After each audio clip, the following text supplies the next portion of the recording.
Okay. We won't be going into the book tonight because there are some further things that we need to discuss.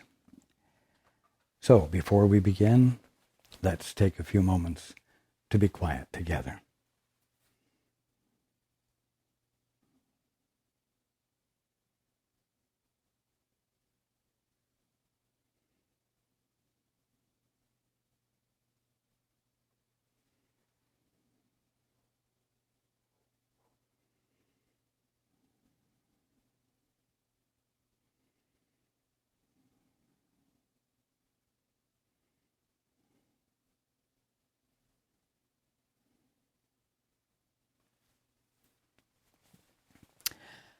Good evening,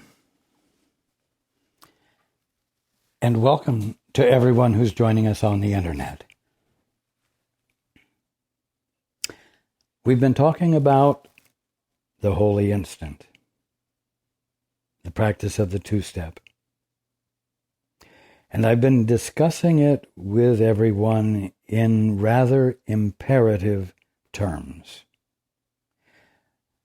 The necessity to practice it, the necessity to practice it with diligence and commitment,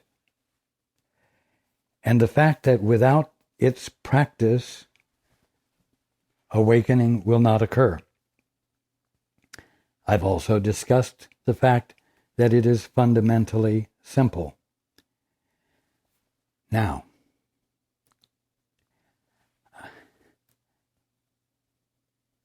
there is something else inseparable from the practice of the holy instant that is necessary to be brought into play in order for the practice of the holy instant to be successful. And that is the engagement in relationship. The engagement in the holy relationship. And once again, to make it clear, the simplicity of it is that a holy relationship is a relationship you engage in with a brother or sister while you are joined with the Holy Spirit and are gathering your understanding of what's involved in the relationship, not from your brother or sister, but from the Holy Spirit. And from that engagement with the Holy Spirit, being involved with your brother or sister. This practice brings the integrity, the balance, the stability characteristic of the Holy Spirit's perspective into every part of your relationship with your brother or sister, causing the relationship to always bless, to always enhance, to always fulfill. Now,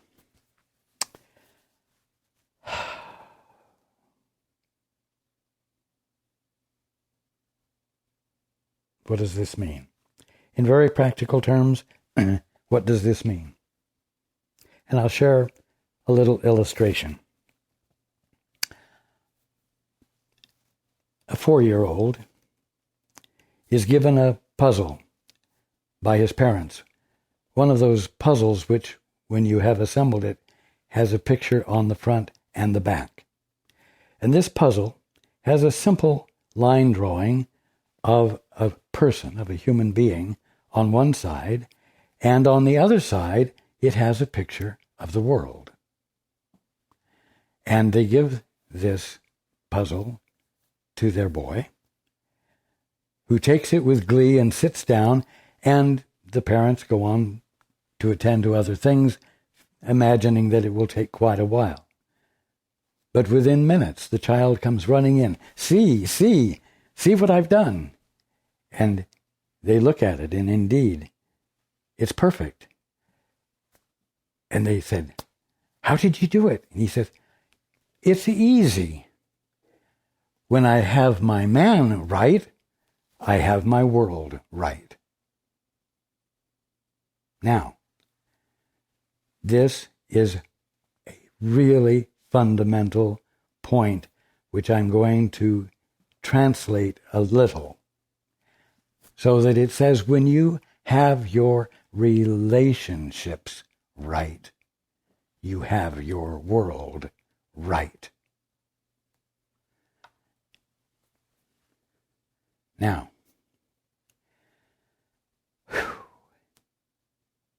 right now, your world is, for all practical purposes, in a mess. Such a mess that it is causing disturbance as well as inspiration to come forth. But at the moment, the inspiration isn't matching the disturbance and balancing it out or replacing it with solutions. Now, you also, most of you, are familiar with the fact that on December 21st of this year, the Mayan calendar runs out. It obviously indicates a threshold of some sort. And the threshold will not be one of Armageddon or destruction or the end of everything. Now, being aware of this, you are probably looking at the scene and saying, how can this possibly happen? How can awakening possibly occur? How can a major constructive threshold be passed over where the world is different in that short amount of time? And the very fact that you might wonder about that indicates that you don't understand where you fit into the picture. Are you waiting for this event to happen to you and for you? Are you waiting for the change to overtake everyone? Or do you recognize the fact that you have to be the change? And do you recognize that the practice of the holy instant, in the context of a holy relationship, is the means for bringing about the change and being the change yourself?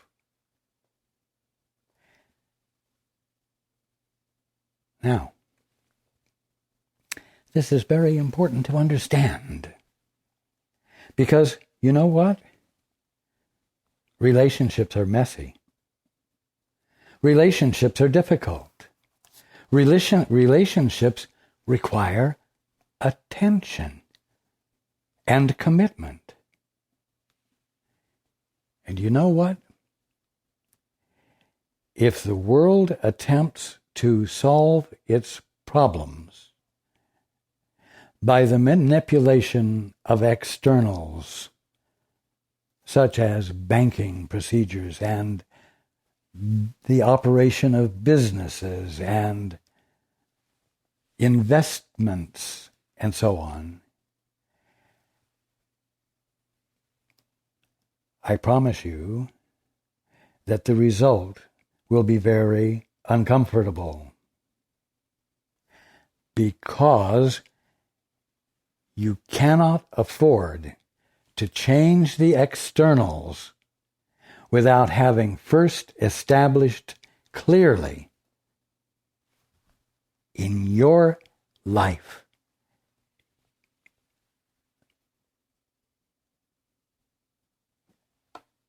a relationship or relationships which constitute the context in which the conduct of business and social change have to occur. Because if relationships are not the bottom line, the basis upon which everything else is done, everything else that will be done will lack humanity.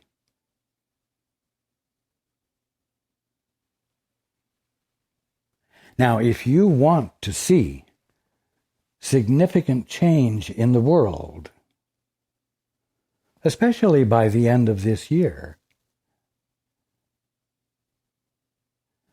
you're going to have to invest your attention in relationships that are time-consuming, messy, demanding, and which put you on the threshold of desiring to know the solution, desiring to know what will identify fulfillment, what will bless the family of man. And you start with your family. Oh, but if I have to take the kind of time it takes to bless my relationship, I won't have time to create my success, which will bless my family. You see? It's sneaky, and because it isn't true, and the end result that you're expecting to arrive at can't be arrived at, you will not have the fulfillment. You will not have the blessing. You cannot achieve success on your own in a relationship. If you're going to have success that will transform the world with a blessing, you must seek your success for your relationship, for the one or ones you are in relationship with. And because you love those you are in relationship with, everything you direct toward them will be humane. Because in your love for the ones you are in relationship with, you know that humanity, humaneness, is the bottom line of what makes life meaningful. This is why you must join in a holy relationship in order to wake up. And if you don't think waking up is going to mean transformation in your world,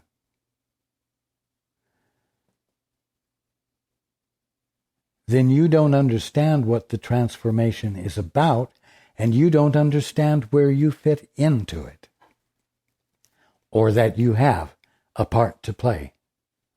You see, you want change.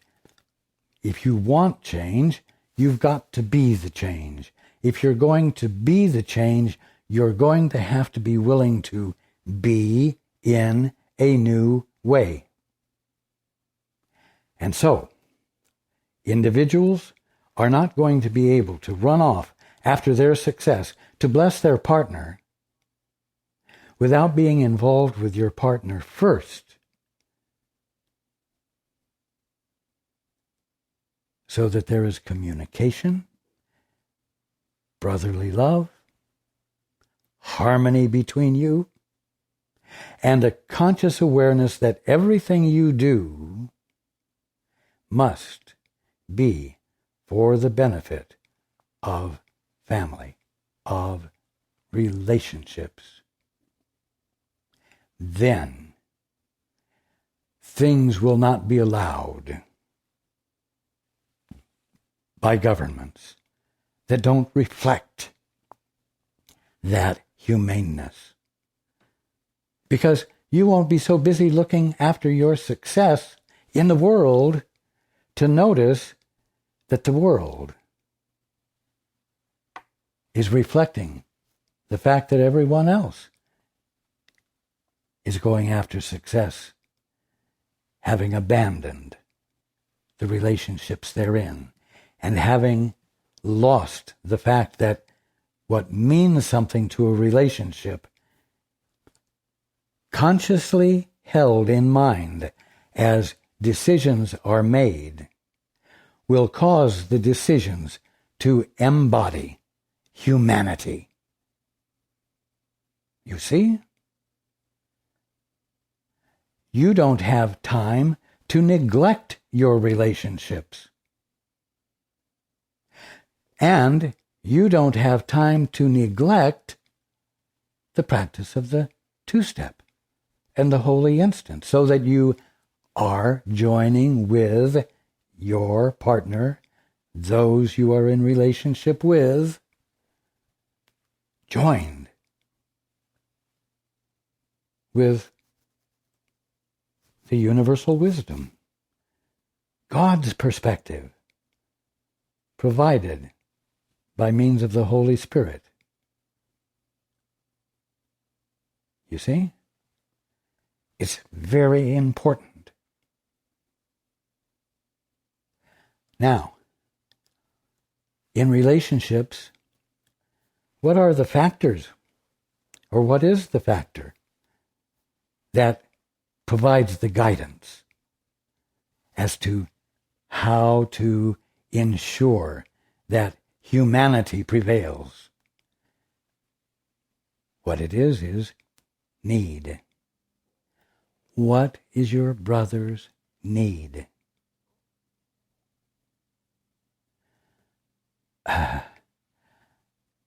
You will not necessarily recognize what your brother's need is if you're having a surface, cursory sort of relationship where you haven't taken the time to care enough to be present with the one you're in relationship with,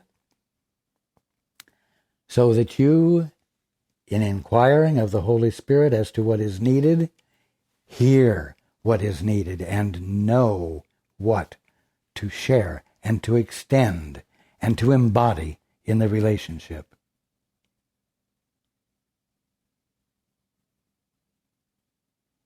Do you see how important it is? You cannot just run around practicing the holy instant, doing the two-step to know what the truth is about a whole bunch of different things in the universe.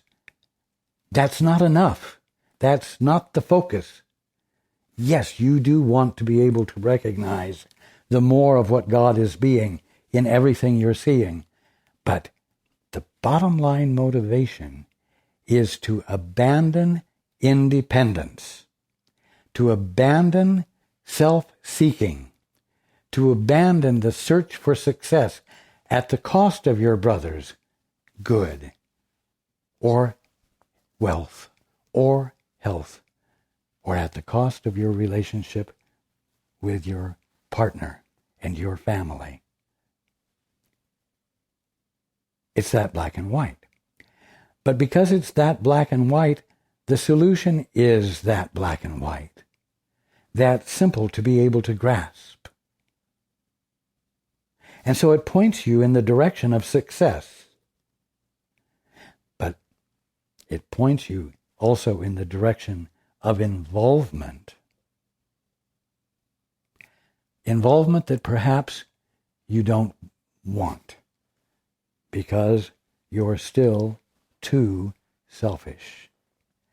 You're still intent upon engaging in carrying out your ancestors' concepts of success, your father's concept of how to achieve success in the world, which in all likelihood doesn't allow for your relationships to govern, that the needs in your relationships must govern how you seek success. You see? Now, you do not want to bring forward your ancestors' beliefs and concepts. You want, as we have been discussing, to practice and engage in the two-step and the holy instant, where you are inquiring of God, what is the truth, constantly. Why? Because you've let love be more important than the acquiring of wealth or success in the world. So that the love, which is the bottom line for you, imbues your actions in the world with that which secures humanity, secures humaneness. Now, the world is at a threshold. The world is in transition. And the temptation is to say that better control is needed over externals, and that you don't have time to pay attention to what simple needs are, so that the steps taken to secure stability in the world arise out of the conscious intent to meet simple human needs. What is done in the world is done for mankind, is done for the relationships everyone is in. And if not, if that is not what the various countries in the world embody within themselves and with each other, if everyone globally does not pay attention to the simple bottom line values of being human and being alive, and forcing everything else to conform to the meeting of the needs of humanity for humaneness, then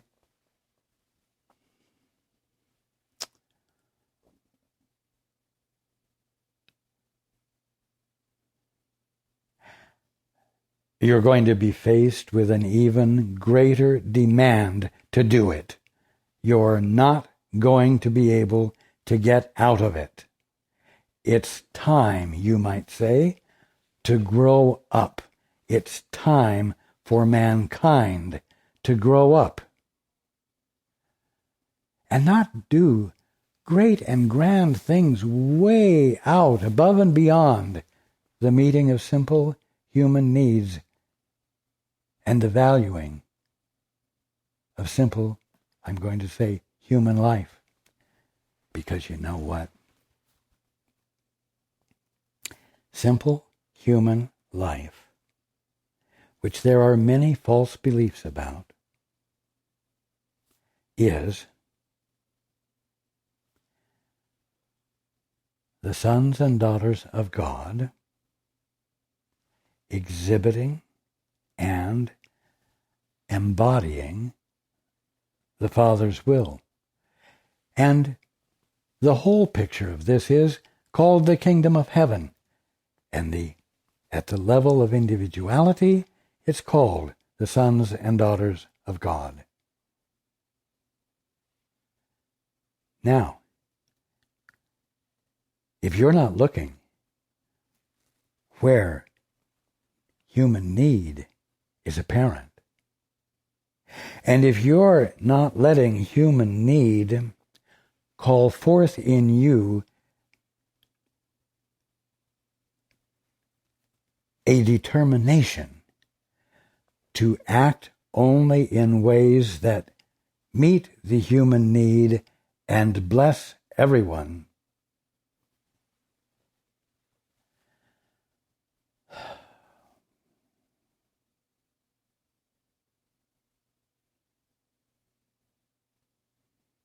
I'm sorry, this is me, Paul. I lost it there.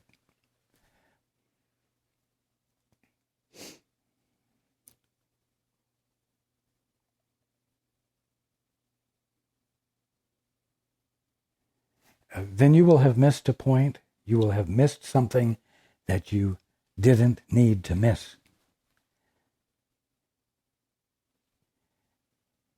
If, however, you take hold of the situation now,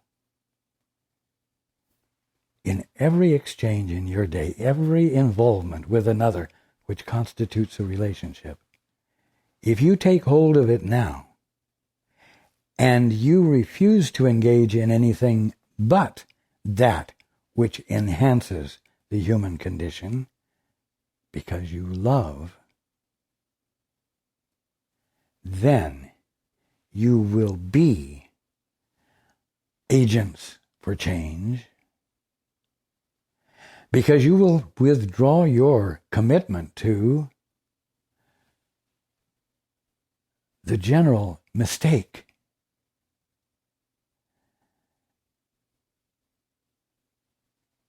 that says there's something more important than loving your neighbor as yourself.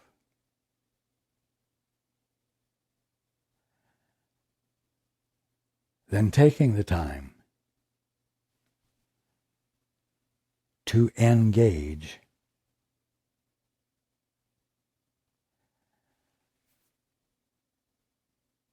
by deciding that it's more important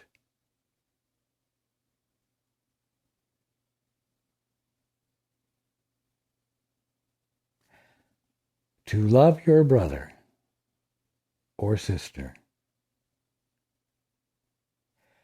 instead of seeking the egotistical high that comes from the manipulation of things in the world to give you credibility and to give you wealth that means nothing because it doesn't relate to the human need, and the generation of it didn't arise out of human need and the valuing of the meeting of that human need. I will tell you something. There are governments, and those governments are often engaged in actions that have been determined by individuals who have lost touch with human need and the meeting of human need for the family of man. But it doesn't matter, because there are more of you in the world who can determine your use of your mind than there are those who choose to govern you inappropriately. Do not forget that. And your daily practice of the holy instant and your commitment to daring to be involved in the messiness of relationships with your fellow man, you will be withdrawing your investment of faith and involvement in the general mistaken perceptions, and the mutual agreements will weaken because of your withdrawal and because of the new input that you are introducing because you dared to say, Father, what is the truth here? Not just, Father, what is the truth here and here and here, but Father, what is the truth here in my relationship with those I'm involved with every day.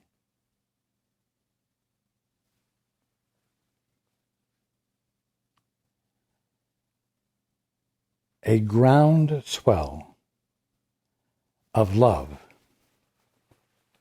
and the insistence upon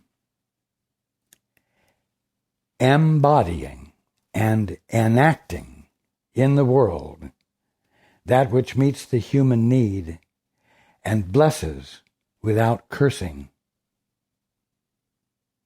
in any way. This is the way you be the change. This is the way you get your man right so that your world is right.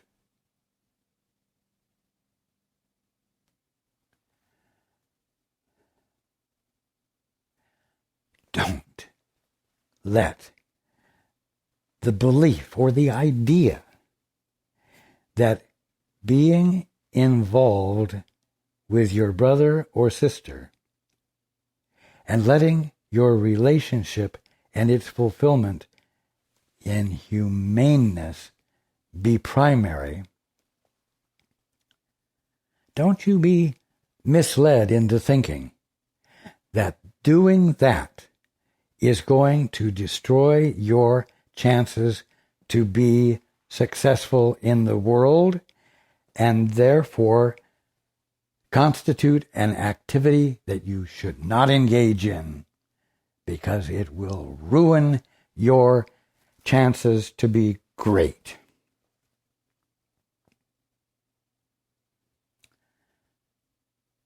It's the brotherhood, it's the family of man that is supposed to be great, because everything about it has embodied the truth.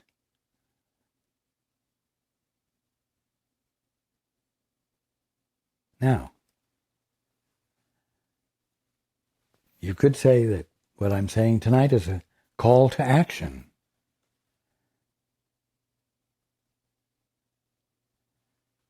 One in which humanity and brotherly love actually take the forefront and actually become the basis from which you do everything else.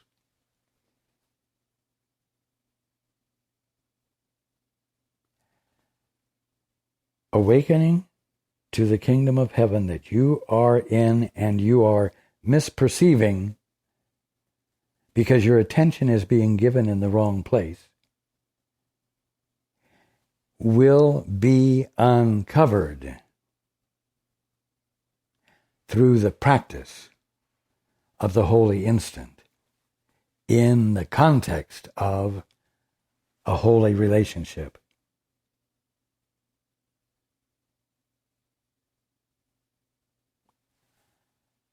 I'm going to say it again, simply. The answer to the world's problems in all of the various forms it is appearing lies in the shift of attention and intention from the generating of wealth to the embodiment of love, so that one's actions cause everything to shift into a more harmonious and holy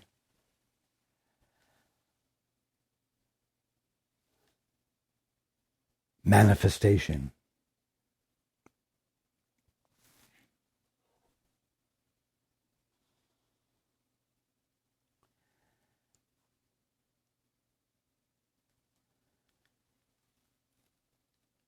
It's time to reboot relationships.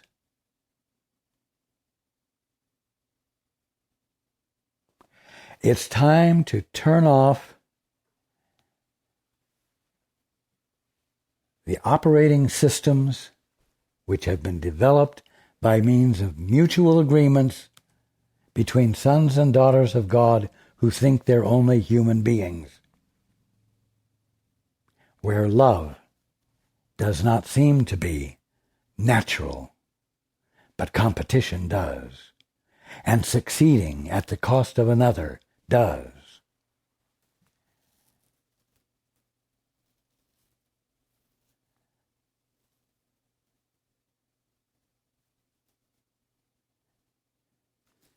Again, this is the good news.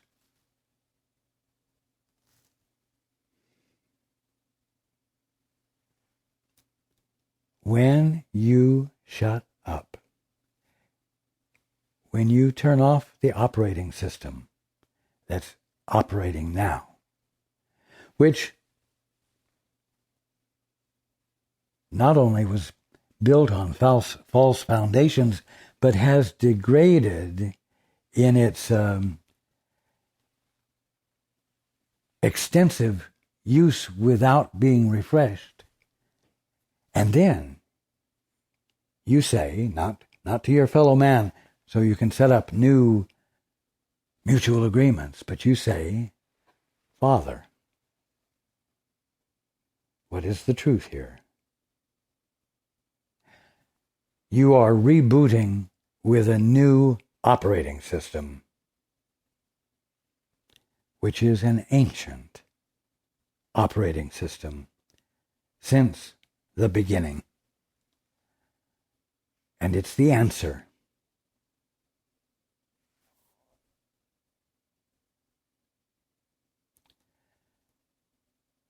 Pay attention to your needs. Pay attention to your partner's needs. Pay attention to your family's needs. And don't say you're too busy for them, because in attending to them, you will, as I've said, lay the groundwork for the uncovering of the kingdom of heaven and the holy sons and daughters of God that you are. And things will actually be different.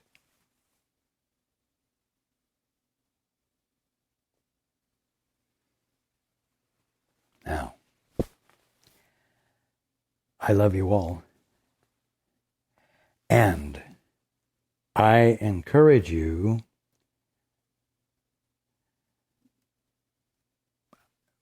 not to take the challenge, because I'm not making a challenge for you to take, but take the opportunity to do the one thing that will make a difference and the one thing that will not take time.